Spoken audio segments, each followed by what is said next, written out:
ጤና ይስጥልን። ይህ ኢትዮ ራይት ሚዲያ ነው። ለሰዓቱ የተሰሙ አዳዲስ ሰበር መረጃዎችን ከዚህ ሰዓት ጀምሮ ወደ እናንተ ማቅረብ እንጀምራለን። ቻናሉን ሰብስክራይብ፣ ቪዲዮ ላይክ፣ ሼር፣ ኮሜንት በመስጠት አብራችሁ እንድትሆኑ እየጋበዝኩኝ በቅድሚያም አርዕስተ ዜናዎችን በሸርካ ወረዳ ሁለት ወንድማማቾች አረጋውያን የሆኑ ኦርቶዶክሳውያን በግፍ መገደላቸው ተነገረም። በአድዋ ድል መታሰቢያ 206ኛ ኮር በ5 ግንባሮች በከፈተው የተቀናጀ ማጥቃት ደማቅ ድል ማስመዝገቡን አስታወቀም። በወርሃ የካቲት የጥቁር ሕዝቦች የነጻነት ምልክት በሆነው የአድዋ ድል መታሰቢያ ቀን በልዩ ግዳጅ ታሪክ ሰርቶ በጃዊ በተሰዋው እንቁ ታጋይ በሽመልስ ፀሐይ ዘመቻ ያወጀው 206ኛ ኮር በደብረ ማርቆስ ከተማ ከሌሊቱ 10 ሰዓት ጀምሮ በከፍተኛ የተጠናከረ ውጊያ በርካታ የአገዛዝ ሰራዊት ሙትና ቁስለኛ ማድረጋቸው ተነግሯል። ዝርዝሩን ታደምጡታላችሁ። የኢትዮጵያ አየር ክልል ጥሶ የገባው የጅቡቲ መንግስት ሰው አልባ አውሮፕላኖች በአፋር ክልል በፈጸመው ጥቃት በርካታ ንጹሃኖች ተገደሉ። ሱዳን ለኢትዮጵያ ጠንካራ ማስጠንቀቂያ መስጠቷ ተነገረ። ከኢትዮጵያ ግዛት ተነስተው የሱዳን አየር ክልል ጥሰው የገቡ ሰው አልባ አውሮፕላኖች፣ ድሮኖች በሀገሪቱ ውስጥ በሚገኙ የተለያዩ ኢላማዎች ላይ ጥቃት እየፈጸሙ መሆናቸው በመግለጽ ሱዳን አመሻሹን ጠንካራ ማስጠንቀቂያ አዘል መግለጫ አውጥታለች። ዝርዝሩን ታደምጡታላችሁ። የትራንስፖርት አገልግሎት በተወሰኑ ቦታዎች ላልተወሰነ ጊዜ መከልከሉን በተመለከተም የአማራ ፋኖ ብሔራዊ ንቅናቄ ንጉስ ሚካኤል አሌኮር መግለጫ ሰጥቷል።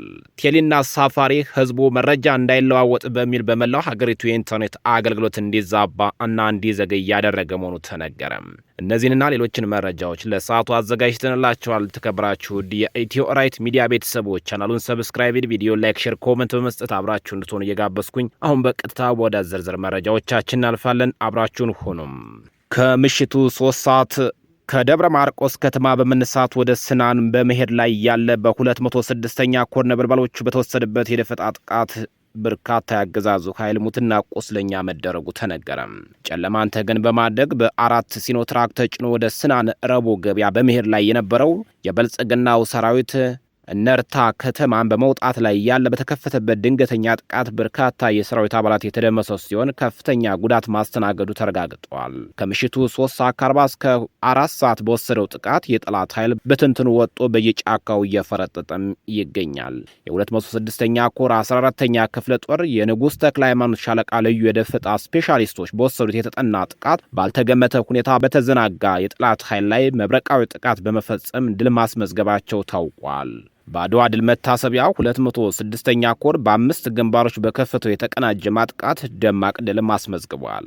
በወርሃ የካቲት የጥቁር ሕዝቦች የነጻነት ምልክት በሆነው የአድዋ ድል መታሰቢያ ቀን በልዩ ግዳጅ ታሪክ ሰርቶ በጃዊ በተሰዋው እንቁ ታጋይ በሽመልስ ፀሐይ ዘመቻ ያወጀው 206ኛ ኮር በደብረ ማርቆስ ከተማ ከሌሊቱ 10 ሰዓት ጀምሮ በከፍታ የተጠናከረ ውጊያም ከመድኃኔ ዓለም እስከ ባለ እግዚአብሔር አዲሱ ፍርድ ቤት በውሃ ጋኑ የመሸገውን ጠላት 14ኛ ክፍለ ጦር ንጉሥ ተክለ ሃይማኖት ሻለቃ በሞርተር በመታገዝ ባደረገችው ማጥቃት ጠላትን በምሽግ አንገቱን ቀልተዋለች። ባልጠበቁት ሰዓት የታቀደ ውጊያ የከፈተው 206ኛ ኮር በደብረ ማርቆስ ከተማ እስከ ንጋቱ 1 ሰዓት በመፋለም አስደናቂ ጀብድ የፈጸመ ሲሆን በተመሳሳይ ከንጋቱ 12 ሰዓት ጀምሮ እስከ 4 ሰዓት በሊባኖስ ከተማ የመሸገውን ጠላት የተናነቀው 14ኛ ክፍለ ጦር ጅበላ ሙተራ ሻለቃ በጠላት አስክሬን ላይ እየተረማመደ የማይደፈሩ የሚባለውን የቁም ምሽጎችን ሲነዱ አርፍደዋል። በዚያው ውጊያም የጠላትን የጦር አመራሮችን ጨምሮ ሚኒሻና አድማ ብተናዎች መገደላቸው ተረጋግጠዋል።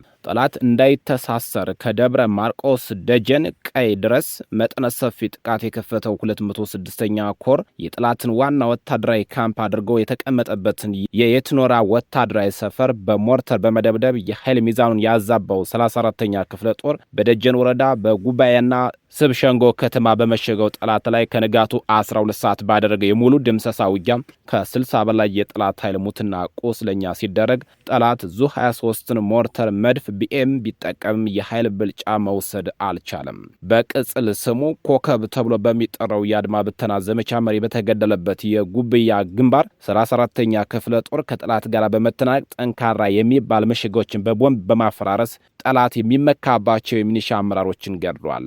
በሌላ ግንባር 24ኛ ክፍለ ጦር በቀይ ከተማና አቅራቢያ ባደረገችው ማጥቃት የደባይ ጮቄ ሻለቃ የተሰጣትን ግዳጅ በብቃት በመወጣት በርካታ የጠላት ኃይል በመደምሰስም የታወቁ ሲሆን በተለያዩ ቦታዎች እስከ 6 ሰዓት በተፈጸመው ማጥቃት ከ125 በላይ የጠላት ኃይል ላይ ጉዳት መድረሱ ተገልጿል። በጀግናው ሽመልስ ፀሐይ ዘመቻ ተሰይሞ የጠላትን ኃይል በማዛነፍና የግንኙነት መስመሩን በመበጣጠስ በጉባኤያ የመሸገውን ጠላት ሙሉ ድምሰሳ የፈጸመው 206ኛ ኮር በኮር ወታደራዊ አመራሮችና የክፍለ ጦር ወታደራዊ አመራሮች ሻለቃዎችን በማቀናጀት ከሌሊቱ 10 ሰዓት ጀምሮ ባደረጉት ውጊያ የጠላትን ማዘዣ ጣቢያውን ጨምሮ በ5 ግንባሮች የተፈጸመው የማጥቃት ውጊያ በድል ማጠናቀቁን የ206ኛ ኮር ወታደራዊ መምሪያ አስታውቋል።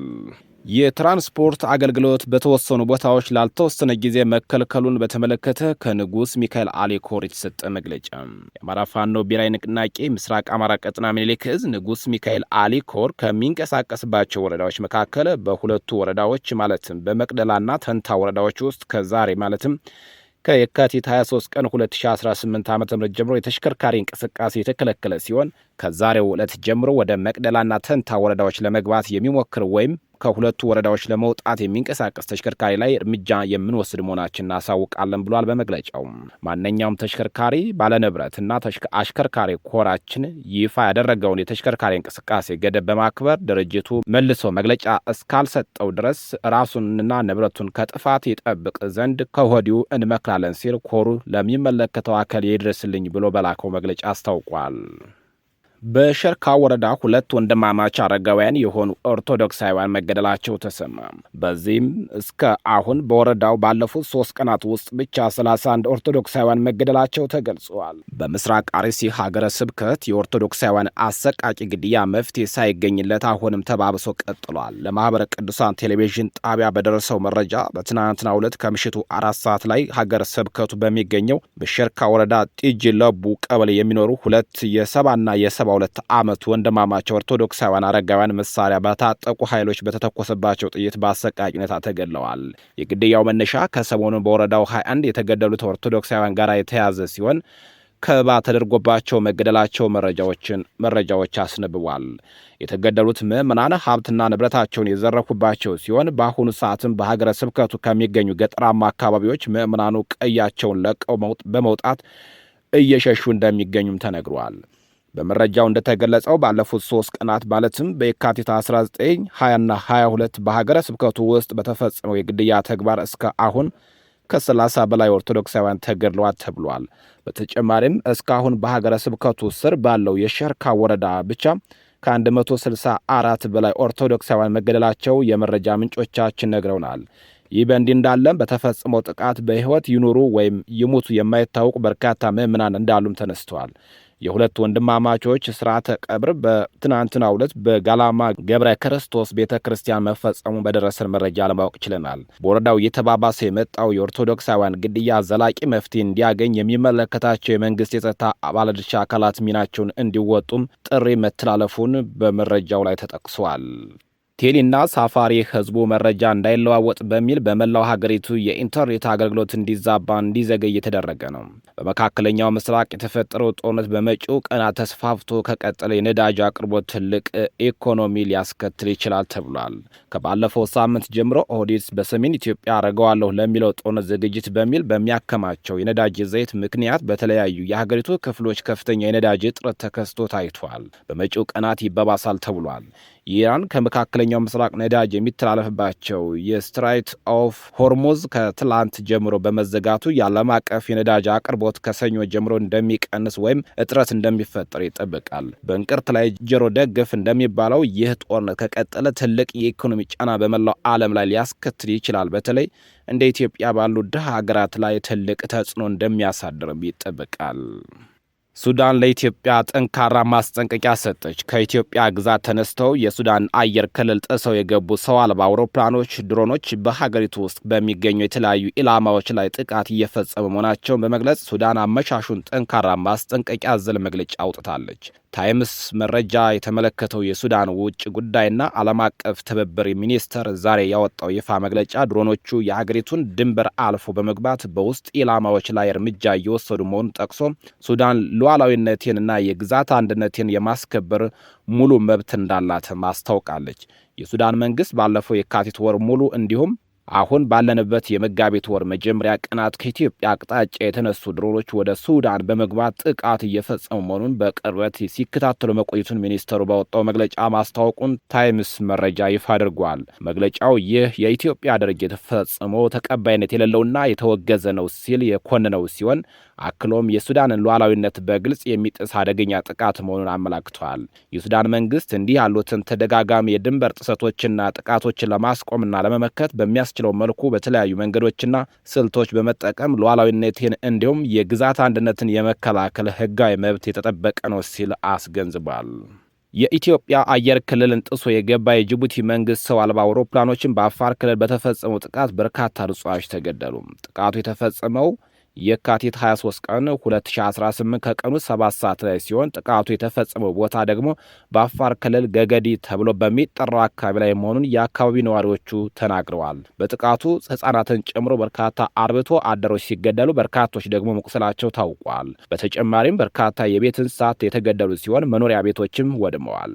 ኢትዮጵያ የውጭ ወራሪ በመመከት ዳር ድንበሯን ያስከበረችበት 130ኛ ዓመት የአድዋ ድል ቀን እያከበረች በምትገኘው ዕለት ድንበሯ ተደፍሮ በዜጎች ላይ እንዲህ አይነት ዘግናኝ ጥቃት መፈጸሙ እጅግ ልብ ሰባሪ ነው ሲል የመረጃ ምንጮቻችን ገልጸዋል። የጅቡቲ መንግስት የኢትዮጵያን አየር ክልል ጥሶ በመግባት በአፋር ክልል ንጹሃኖች ላይ ያነጣጠረ የሰው አልባ አውሮፕላን ድብደባ ሲፈጽም ይህ ለሶስተኛ ጊዜ ነው።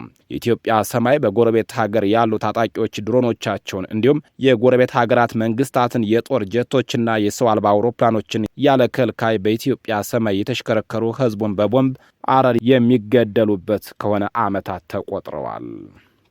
በመጨረሻም እስራኤል በሊባኖስ ላይ በፈጸመችው ጥቃት ቢያንስ 31 ሰዎች ተገደሉ። በቴህራን የሚደገፈው የሂዝቦላው ቡድን የኢራን ከፍተኛ መሪ መገደላቸውን ተከትሎ በወሰደው እርምጃ ላይ እስራኤል የአጸፋ ጥቃት ወስዳለች። በሊባኖስ ላይ እስራኤል በፈጸመችው ጥቃት ቢያንስ 31 ሰዎች መሞታቸውን የሀገሪቱ ባለስልጣናት ገልጸዋል።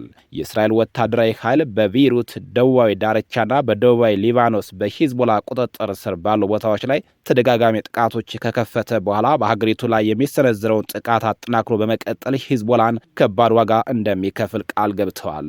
በህዳር 2024 የተኩስ አቁም ስምምነት በሁለቱም መካከል ተደርሶ ለአንድ ዓመት የዘለቀው ጦርነት ቢያስቆም የሊባኖስ ንቅናቄ ቡድን በእስራኤል ላይ ለወሰደው እርምጃ ኃላፊነቱን በመውሰድ ሂዝቦላ በአንድ ሌሊት በእስራኤል ላይ ጥቃት ሲያደርስ ለመጀመሪያ ጊዜ ነው።